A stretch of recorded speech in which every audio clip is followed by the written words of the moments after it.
Good afternoon, viewers.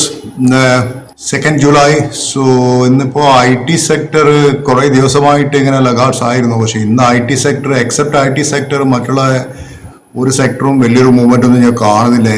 ICICI bank to a certain extent Reliance is under performing. May be some cement sector is doing well, UltraTech, പിന്നെ അതുപോലെ Hindalco, Tata Steel, some movements I am seeing. So I T ഇതിപ്പോൾ കാണുന്നൊരു one day wonder ആണോ, നാളെ തന്നെ ഇവര് cell of ഉണ്ടാവുമോ? കാരണം ഇവരൊക്കെ മാനേജ്മെന്റ് കമന്ററി വായിച്ച സമയത്ത് എനിക്ക് വലിയ ഓപ്റ്റിമിസ്റ്റിക് ആയി തോന്നിയിട്ടില്ല. സോ അതിൽ ഒരു സ്റ്റോക്ക് ഞാൻ കാണുന്നത് ഇൻഫി ആണ്. ഇൻഫി കുറച്ചും കൂടി ബെറ്റർ ആണെന്ന് എനിക്ക് തോന്നുന്നത്. പക്ഷേ എന്നാലും മറ്റുള്ള എല്ലാ management commentary muted ഔട്ട്ലുക്കാണ്. ഇൻഫി TCS result വരാൻ പോകുന്നില്ല ഇനിയിപ്പോൾ ഈ മാസം, ഐ തിങ്ക് 7th തോന്നുന്നു. സോ അതൊരു വലിയൊരു TCS റിസൾട്ട് എങ്ങനെയാണ് വരുന്നത്, വലിയൊരു മാർക്കറ്റിൽ ഐ ടീനെ കുറിച്ച് എങ്ങനെ ഐ ടി സ്റ്റോക്സ് മൂവ് ചെയ്യുന്നുള്ള TCS റിസൾട്ട് വന്നതിന് ശേഷം നമുക്ക് അറിയാൻ പറ്റും. പക്ഷേ anyway I am not optimistic. 2-3 ക്വാർട്ടറിൽ ഐ ടി ഇങ്ങനെ തന്നെ ആയിരിക്കും. ഇനി ഐ ടി സെക്ടർ വലിയ മൂവ്മെന്റ് ഒന്നും ഞാൻ പ്രതീക്ഷിക്കുന്നില്ല. കാരണം നമ്പേഴ്സ് എല്ലാം വളരെ മ്യൂട്ടഡ് നമ്പേഴ്സാണ് വരുന്നതാണ് മാനേജ്മെന്റ് കമന്ററി കാണുന്നത്. So that is something I want to tell. പിന്നെ ഞാനൊരു കാര്യം എനിക്ക് പറയാനുള്ളതെന്ന് വെച്ചാൽ, ഞാൻ ആലോചിക്കുകയെന്ന് വെച്ചാൽ നമ്മുടെ ഇന്ത്യയിൽ ഈ ജൂൺ 10 കാരണം ദാറ്റ് മീൻസ് ജൂൺ 10 ഇന്ത്യൻ്റെ പ്രൈം മിനിസ്റ്റർ നരേന്ദ്രമോദി, അത് ഇന്ത്യയിലെ ഏറ്റവും ലോങ്സ്റ്റ് സെർവിങ് ആയിട്ടുള്ള ഇന്ത്യൻ്റെ പ്രൈം മിനിസ്റ്റർ നരേന്ദ്രമോദിയാണ്. അതിന് മുന്നിലുണ്ടായിരുന്ന ജവഹർലാൽ നെഹ്റു ആയിരുന്നു. ജവഹർലാൽ നെഹ്റു അയാൾ ഇൻഡിപെൻഡൻസിന് ശേഷം ഇന്ത്യ കണ്ട ഏറ്റവും ലോങ്സ്റ്റ് സെർവിങ് ആയിട്ടുള്ള പ്രൈം മിനിസ്റ്റർ ആയിരുന്നു. ദാറ്റ് ഈസ് പണ്ഡിറ്റ് ജവഹർലാൽ നെഹ്റു 4398 ദിവസം അയാൾ ഇന്ത്യൻ്റെ പ്രൈം മിനിസ്റ്റർ ആയിട്ടിരുന്നു.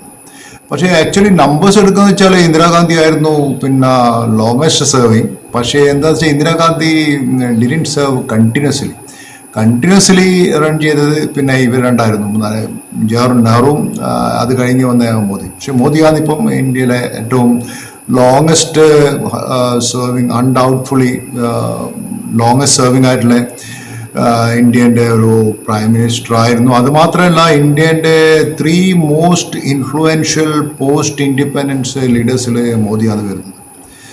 മോദിൻ്റെ ഒരു ക്രൗണിങ് അച്ചീവ്മെന്റ് ഞാൻ നോക്കുക വെച്ചാൽ, ഞാനൊക്കെ സ്കൂൾ പഠിക്കുന്ന, നമ്മളൊക്കെ എല്ലാവരും തന്നെ സ്കൂൾ പഠിക്കുന്ന കാലം തൊട്ട് ഇന്നത്തെ ഈ ദിവസം വരെ നോക്കുകയെന്ന് വെച്ചാൽ, മോദി കോൺഗ്രസ് ആയിരുന്നു ആ സമയത്ത് ഭരിച്ചത്. അതിനുശേഷം മൻമോഹൻ സിംഗ്, മോദിൻ്റെ മുന്നിലുള്ള ആള് മൻമോഹൻ സിംഗ് ആയിരുന്നു.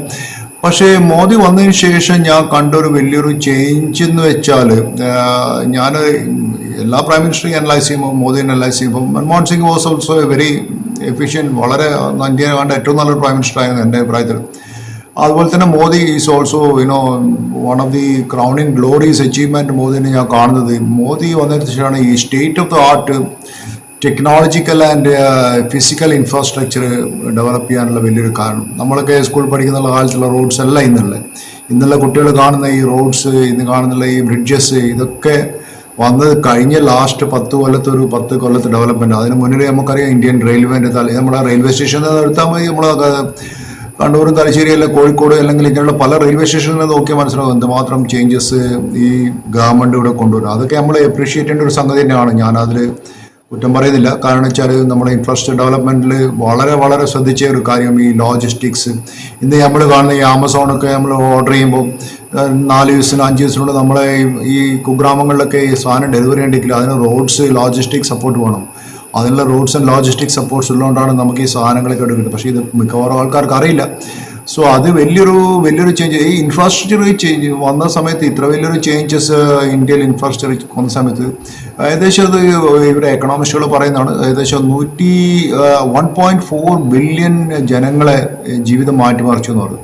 എനിവേ നിങ്ങൾ കമ്മ്യൂട്ട് ചെയ്യുമ്പോൾ ഇന്ന് വന്ദേ ഭാരത് എക്സ്പ്രസ്സിൽ നമ്മൾ കണ്ണൂരിൽ നിന്ന് തിരുവനന്തപുരത്ത് പോകുന്നത്, അല്ലെങ്കിൽ ഇന്നത്തെ സൂപ്പർ ഫാസ്റ്റ് ട്രെയിൻ വന്നതും നമ്മുടെ ഫാസ്റ്റായി ട്രാവൽ ചെയ്യുന്നതും ട്രെയിനിൻ്റെ സ്പീഡ് കൂടിയതും ട്രെയിനിലുള്ള സുവിധ മാറിയതും പിന്നെ ട്രെയിനിൻ്റെ ഹൈജീൻസ്, ട്രെയിനിൻ്റെ നീറ്റ്നെസ്, ഇതൊക്കെ നമ്മൾ നോക്കുക വെച്ചാൽ കഴിഞ്ഞ ഒരു 10 കൊല്ലത്തെ ഇന്ത്യൻ്റെ ഒരു ചേഞ്ചസ് തന്നെയാണെന്നുള്ള കാര്യത്തിൽ there is no doubt in that. കാരണം നമുക്ക് സീയിങ് ഈസ് വിസിബിൾ, നമുക്ക് വിശ്വസിക്കാൻ പറ്റുന്ന കാര്യങ്ങൾ.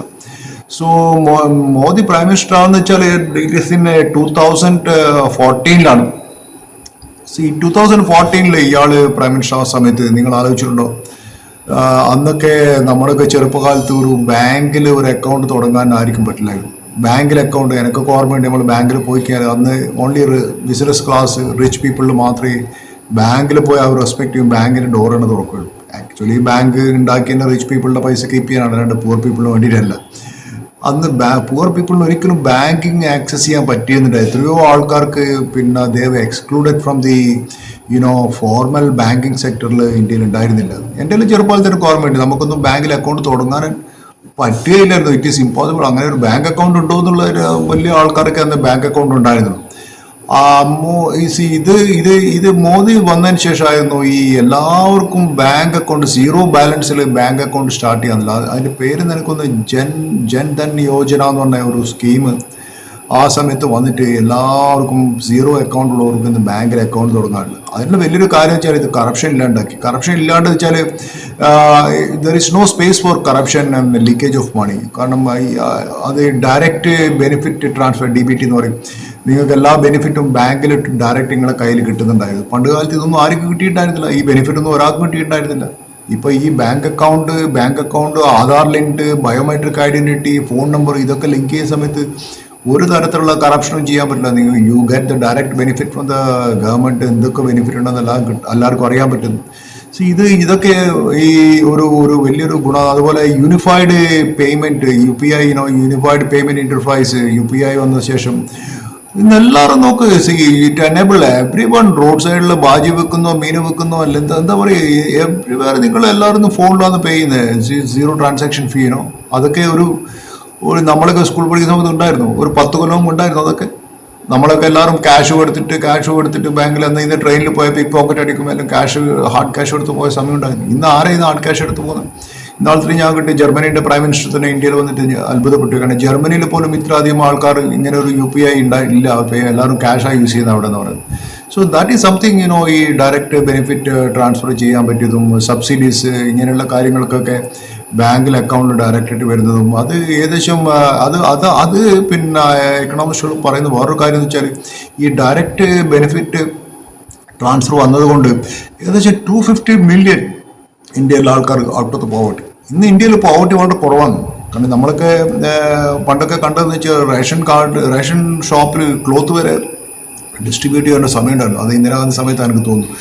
അത് അത്രയും പോവർട്ടി ആയിരുന്നു. ഈ സ്കൂളിൽ ഉപ്പുമാവ് കൊടുക്കുന്ന സമയം ഈ അമേരിക്കൻ എയ്ഡിൽ ഉപ്പുമാവ് കിട്ടുന്ന സമയമൊക്കെ ആ സമയത്ത് ഉണ്ടായിരുന്നു. അതൊന്നും ആർക്കും അറിയില്ല.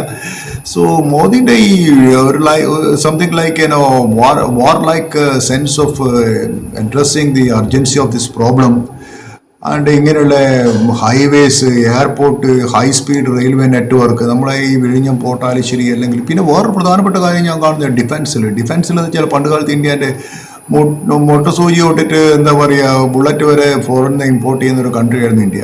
ഇന്ന് India is a net exporter of ഡിഫൻസിലുള്ള പല കാര്യങ്ങളും ഇന്ത്യക്ക് ചെയ്യാൻ പറ്റും. ബ്രഹ്മോസ് മിസൈൽസ് എന്ന് വെച്ചാൽ ഈ ബ്രഹ്മോസ് മിസൈൽ എന്നുള്ള വെച്ചാൽ ഇന്ത്യയും റഷ്യയും ഇന്ത്യൻ്റെ ഇൻഡിജിനസ് അല്ല അത്, കാരണം ഇന്ത്യയും റഷ്യയും കൊലാബറേഷൻ ഉണ്ടാക്കിയ. പക്ഷേ ഈ ബ്രഹ്മോസ് മിസൈൽ വെച്ചാൽ സൗണ്ടിനെക്കാട്ടും വേഗത്തിൽ സഞ്ചരിക്കാവുന്ന മിസൈൽസുകളാണ്. ഇന്നിപ്പോൾ ഇന്ത്യയിൽ സൗത്ത് ഏഷ്യയിലെ മിക്ക കൺട്രീസും ബ്രഹ്മോസ് മിസൈൽ വേണമെന്ന് പറഞ്ഞിട്ടാണ് ഇന്ത്യനെ എടുക്കുന്നത് മേടിക്കുന്നത്. അതുപോലെ റൂറൽ ഇലക്ട്രിഫിക്കേഷൻ നോക്കുക വെച്ചാൽ റൂറൽ ഇലക്ട്രിഫിക്കേഷൻ ഓൾമോസ്റ്റ് കംപ്ലീറ്റ്.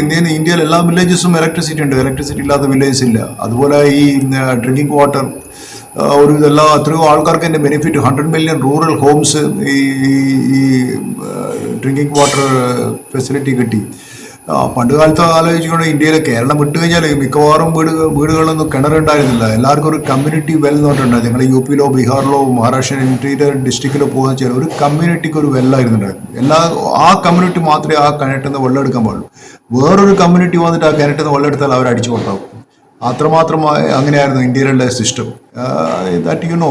പണ്ട് കാലത്ത് ഞാൻ കേട്ടിട്ടുണ്ട് ഈ അറബ് കൺട്രീസിൽ അവരെ വെല്ലുന്ന വേറൊരു ട്രൈബ് വന്ന് വെള്ളം എടുത്തു കഴിഞ്ഞാൽ അവരിന്ന് വാറുണ്ടായിട്ടുണ്ടെന്ന് എന്നോട് പണ്ട് കേട്ടിട്ടുണ്ടായിരുന്നു. അതുപോലെ തന്നെ ഇന്ത്യയിലുണ്ടായിരുന്നത് ഒരു ട്രൈബ് ഒരു കമ്മ്യൂണിറ്റി ഉപയോഗിക്കുന്ന വെള്ളം വെല്ലുന്ന വേറൊരു കമ്മ്യൂണിറ്റി വന്ന് എടുത്തു കഴിഞ്ഞാൽ ആടെ യുദ്ധമാണ് ആ സമയത്ത്. So that is something achievable thing. മോദിൻ്റെ കാര്യത്തിൽ ഞാൻ കാണുന്നത് വളരെ ഒരു പോസിറ്റീവ് തിങ് ആണ്. അതുപോലെ മോദിക്ക് വലിയൊരു ഗുണം ഞാൻ കണ്ടതെന്ന് വെച്ചാൽ നമ്മൾ ഓർമ്മയുണ്ട് പണ്ട് കാലത്ത് ഗൾഫിലൊക്കെ ഉള്ളവർക്ക് ഓർമ്മയുണ്ടാവും ഇത്ര അധികം മലയാളികൾ ഗൾഫിലുണ്ടായ സമയത്ത്. പിന്നെ ഇന്ത്യൻ്റെ എന്നോട് അന്ന് ഞാൻ പണ്ട് ഗൾഫിലുള്ള സമയത്ത് പല ആളും പറഞ്ഞിട്ടുണ്ട് ഇത്ര അധികം ഇന്ത്യക്കാരുണ്ടായിട്ട് ഒരു ഇന്ത്യൻ്റെ പ്രൈം മിനിസ്റ്ററും പിന്നെ ഗൾഫ് കൺട്രീസിലോ ഷെയ്ഖ് സായിദിനെ പോയിട്ടൊന്ന് ഷെയ്ക്ക് ചെയ്യാനോ അല്ലെങ്കിൽ അയാളോട് ഹൈബറിയനോ ഒന്നും ഇന്ത്യൻ്റെ പ്രൈം മിനിസ്റ്റേഴ്സ് മൻമോഹൻ സിംഗ് ആയാലും ശരി, Indira Gandhi, they never visited, they never bothered. ഇത്ര അധികം ഇന്ത്യൻസ് ഉണ്ട്. അന്ന് 10 ഇന്ത്യക്കാരുടെ 10 ബ്രിട്ടീഷുകാരുടെ ടോണി ബ്ലെയർ 10 പ്രാവശ്യം വിസിറ്റ് ചെയ്യും. ഒരു ഇന്ത്യൻ്റെ പ്രൈം മിനിസ്റ്റർ വിസിറ്റ് ചെയ്തിട്ടില്ല. ഇന്ന് മോദി വന്നതിന് ശേഷം അവർക്ക് ഈ ഗൾഫിലെ മൊണാർക്കീസായിട്ടുള്ള നല്ല റിലേഷൻഷിപ്പാണ്. ഈവൻ ഖത്തറിലായാലും സൗദി രാജകുമാരനായിട്ടും അല്ലെങ്കിൽ UAE ക്രൗൺ പ്രിൻസ് ആയിട്ടൊക്കെ മോദിയുടെ റിലേഷൻഷിപ്പ് ഈസ് സംതിങ് വേറെ ഒരു ഇന്ത്യൻ്റെ പ്രൈം മിനിസ്റ്റർക്കും ഇല്ലാത്ത തരത്തിലുള്ള റിലേഷൻഷിപ്പ് മോദിക്ക് ഉണ്ടായിരുന്നു. അത് ഞാൻ കാണുന്ന വലിയൊരു കാര്യം തന്നെയാണ്. പിന്നെ അതുപോലെ മോദി വന്നതിന് ശേഷം, ഈ ഗവൺമെൻറ് വന്നതിന് ശേഷം ഞാൻ കണ്ടതെന്ന് വെച്ചാൽ they conclude the trade talks between European Union and United Kingdom. ഇത് എത്രയോ കാലങ്ങളായിട്ട് യൂറോപ്യൻ യൂണിയനായിട്ടും യുണൈറ്റഡ് കിങ്ഡമായിട്ടും മൻമോഹൻ സിംഗിൻ്റെ സമയത്ത് ഈ ട്രേഡ് ടോക്സ് ആണ്, ഈ മോദിയാണ് അത് കൺക്ലൂഡ് ചെയ്തത് ഇപ്പോൾ വന്ന ഗവൺമെൻറ്റായിട്ട്. സോ ഇതൊക്കെ എന്ന് വെച്ചാൽ വലിയൊരു അച്ചീവ്മെൻറ്റ് ഇന്ത്യക്ക് ഉണ്ടായിരുന്നു. ഓഫ്കോഴ്സ് ഇന്ത്യ ചൈനയുടെ അത്ര ഡെവലപ്പ് ചെയ്തിട്ടില്ല. എല്ലാവരും ചൈനയിൽ പോയിട്ട് ഇന്ന് പല ബ്ലോഗേഴ്സും കൊണ്ട് ചൈനയിൽ റോഡ് നോക്ക്, ചൈനയിൽ ബ്രിഡ്ജ് നോക്ക്, ചൈനയിൽ റെയിൽവേ സ്റ്റേഷൻ നോക്ക്. ശരി തന്നെ, China is far ahead than even America cannot compete with China. So അമേരിക്കനെക്കാട്ടും അത്ര ഹെഡാണ് ചൈനയുള്ളത്. അപ്പോൾ ഇന്ത്യ പോലുള്ള രാജ്യത്തിന് ചൈനയായിട്ട് കോമ്പീറ്റ് ചെയ്യാന്ന് വെച്ചാൽ ഇറ്റ് ഈസ് നോട്ട് ഈസി. കാരണം വെച്ചാൽ ചൈനയുടെ എക്സ്പോർട്ട് സർപ്ലസ് എപ്പോഴും ഒരു കൺട്രി ആണ്. ചൈനക്ക് ഇപ്പോഴും എക്സ്പോർട്ട് സർപ്ലസ് ഉള്ളത്.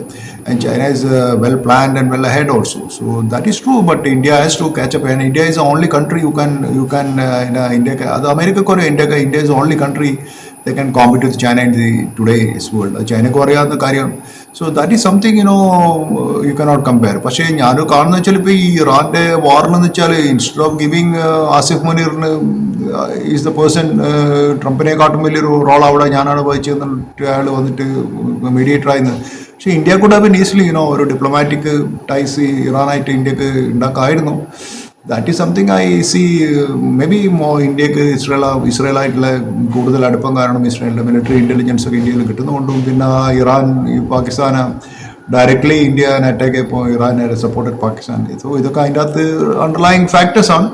So anyway this is some of the greatest achievement last 10 years ഈ മോദി ഗവൺമെൻറ്റിൻ്റെ അച്ചീവ്മെൻ്റ് ആണെന്ന് ഞാൻ പറയും. നമ്മളത് നിങ്ങൾക്ക് എല്ലാവർക്കും ഞാൻ ഒരു ഗവൺമെൻറ് സപ്പോർട്ട് ചെയ്തിട്ടോ അല്ലെങ്കിൽ ഒരു രാഷ്ട്രീയ പാർട്ടിനെ സപ്പോർട്ട് ചെയ്ത് സംസാരിക്കുക. പക്ഷേ ഈ കാര്യങ്ങൾ നമ്മൾ അപ്രീഷിയേറ്റ് ചെയ്തേ പറ്റും. കാരണം വെച്ചാൽ ദാറ്റ് ഈസ് സംതിങ് നമുക്കൊക്കെ ഇന്ന് ബെനിഫിഷ്യൽ ഉള്ള ഒരു സംഭവമാണ്.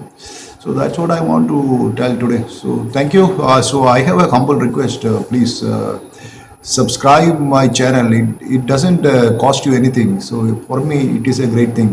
So please support me and subscribe my channel. Have a nice day.